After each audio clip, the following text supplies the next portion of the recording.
Nós, réis humanos, mortais, não somos uma Clarice Lispector que consegue realmente só produzir ouro, ou uma Jane Austen, ou uma Agatha Christie. E olha que muita gente só conseguiu esse ouro póstumo.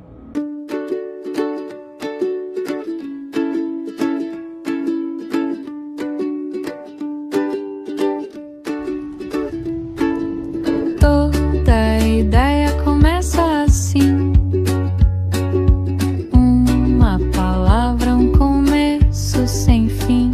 Se a história te fascina, vem escrever com a Camila. Sabe qual é a maior mentira que já te contaram dentro dessa área literária? É de que autores publicados, mentores, grandes gurus da internet só criam ouro. A produção literária deles é só digna de prêmios, de 5 estrelas, alto nível de vendas. É mentira. Isso não acontece.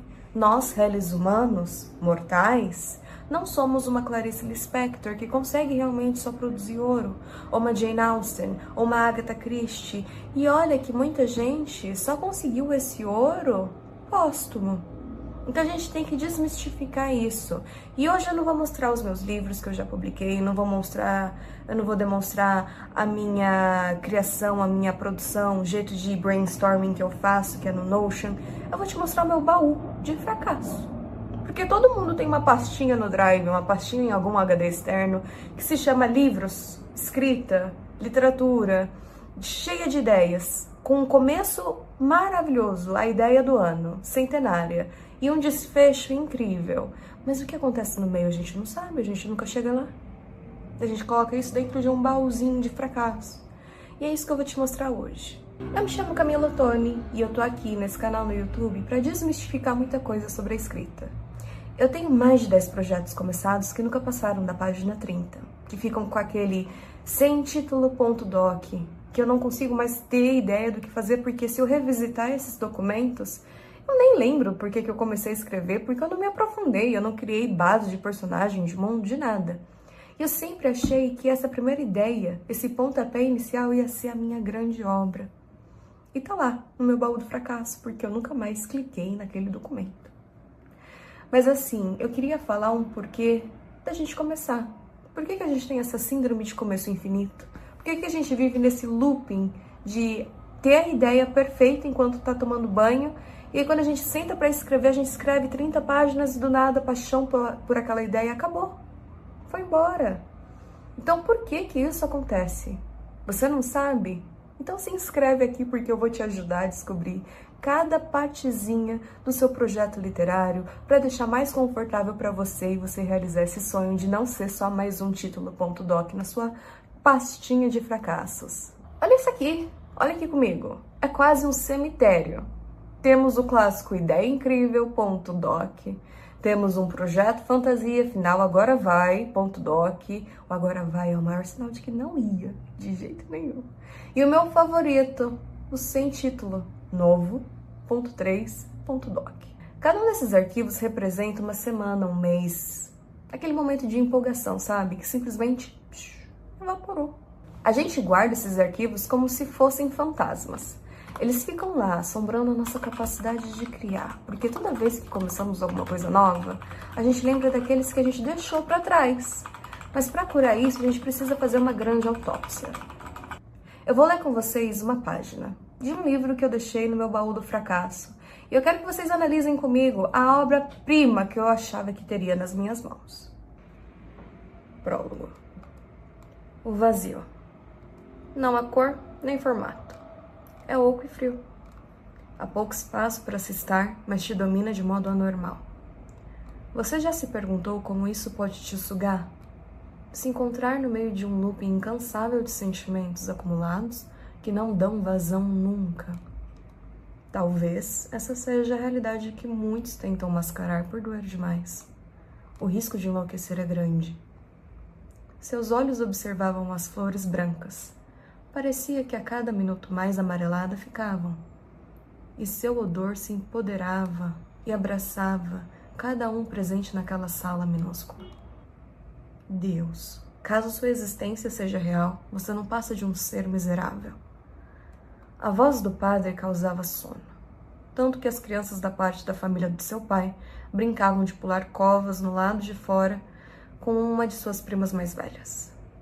Não fazia sentido usar a oratória para um caixão vazio.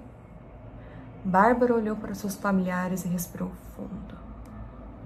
E aí, o que você achou? Uma obra-prima, né? Parece uma obra-prima perfeita. O texto tá fluido, não tá difícil de ler, temos alguns personagens, o cenário está lá para você entender, a gente sabe que é um cemitério, que tem um enterro, e o caixão tá vazio. Mas quando eu cheguei na página 30, eu já não sabia para onde eu queria ir.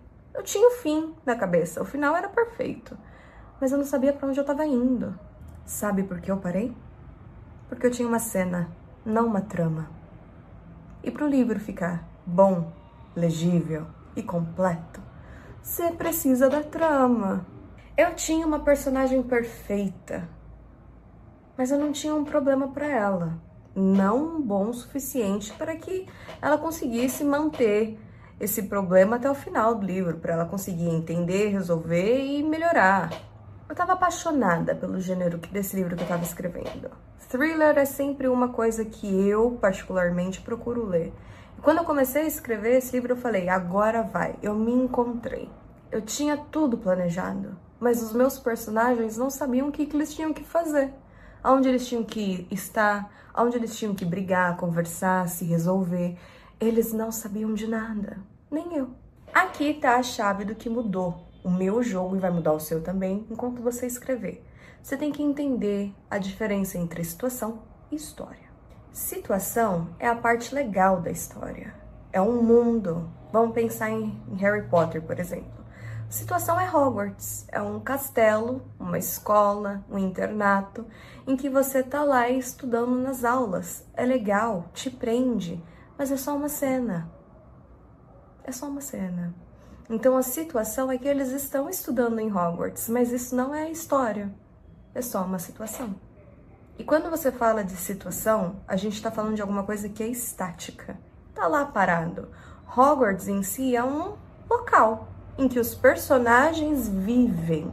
Então a situação é que os personagens estão passando pelos corredores de Hogwarts, mas a trama, a história, não tá aí. E quando a gente fala de história, a gente tá falando da mudança. Então é quando tem uma evolução. Então a gente tá falando dos corredores de Hogwarts, que é a situação, mas a história é que Harry tá escutando vozes no corredor de Hogwarts. E essas vozes pertencem a algo que está dentro dele, porque eles têm um elo, uma conexão. E ele quer entender o porquê que ele tá escutando essas vozes e por que ele tem essa conexão com esse ser. Então você entendeu a diferença entre situação e história? O corredor já não é tanto, não é uma influência tão grande. A história ocupou a situação e ela se modificou, porque em algum momento ele saiu daquele corredor e ele foi para uma sala de aula, ele foi para o dormitório. Então as coisas vão evoluindo. A gente costuma parar na situação, que seria a página 30, porque a gente se apaixonou por aquilo, pela ideia da história, não a história em si, porque a gente não sabe para onde a gente está indo. A situação encanta e paralisa. A situação é como um perfume bem barato. O cheiro é ótimo no começo, mas ele logo se dissipa.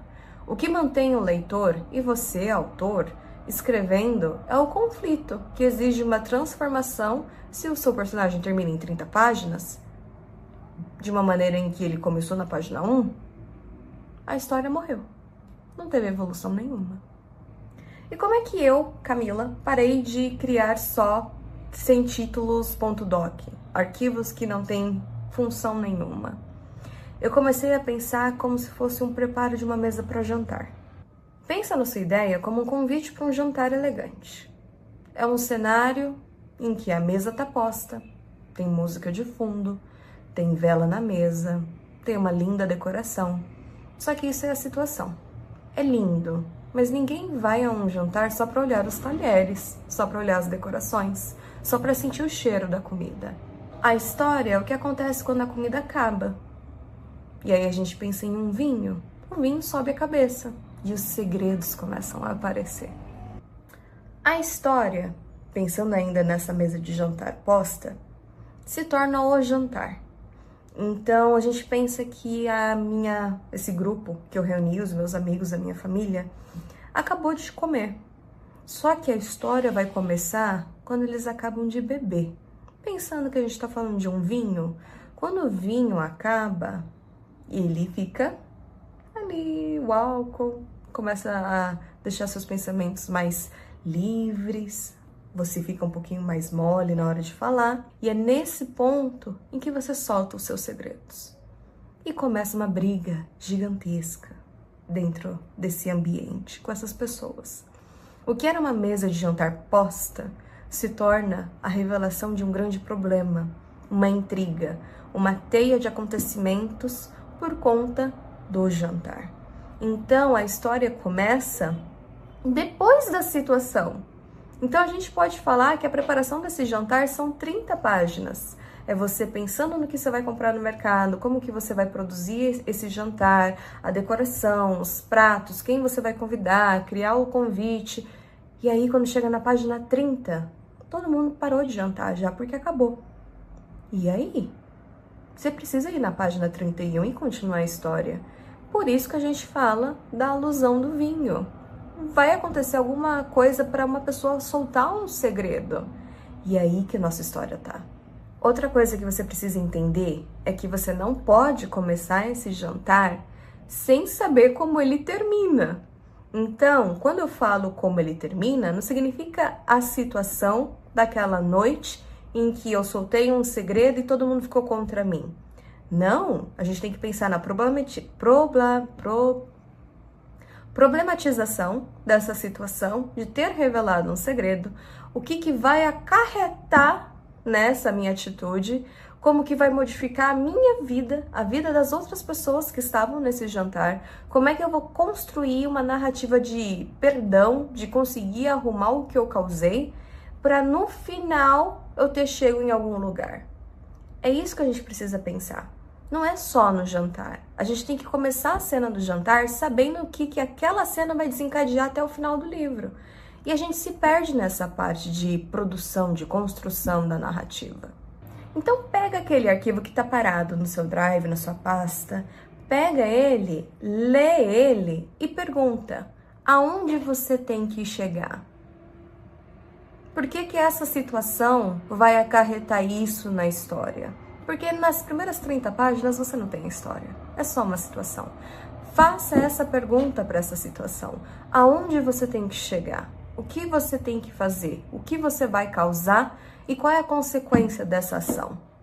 Se você não tem a resposta para essa situação, você não tem história. Você tem só uma cena. E com uma cena você não consegue chegar muito longe do que 30 páginas. Quando eu falo sobre um baú de fracassos, eu não tô falando sobre o ato de fracassar mesmo. Você fracassar na hora de escrever 10 inícios de 10 histórias não significa que você é um péssimo escritor. Muito pelo contrário, significa que você está se treinando para chegar na história que você vai conseguir concluir. Então, sempre que você começar uma história e desistir dela, não se culpe. Vai para a próxima, vai estudando. Ai, mas aí eu lembro de novo daquele livro, aquele começo que eu fiz e eu quero reutilizar ele. Reutiliza, lê, pesquisa, se aprofunda no seu próprio texto. E para encerrar, eu vou deixar isso aqui mais com uma vibe melhor, né? Porque a gente ficou muito fúnebre, porque a gente fica falando das nossas conquistas que ainda não são conquistas, né?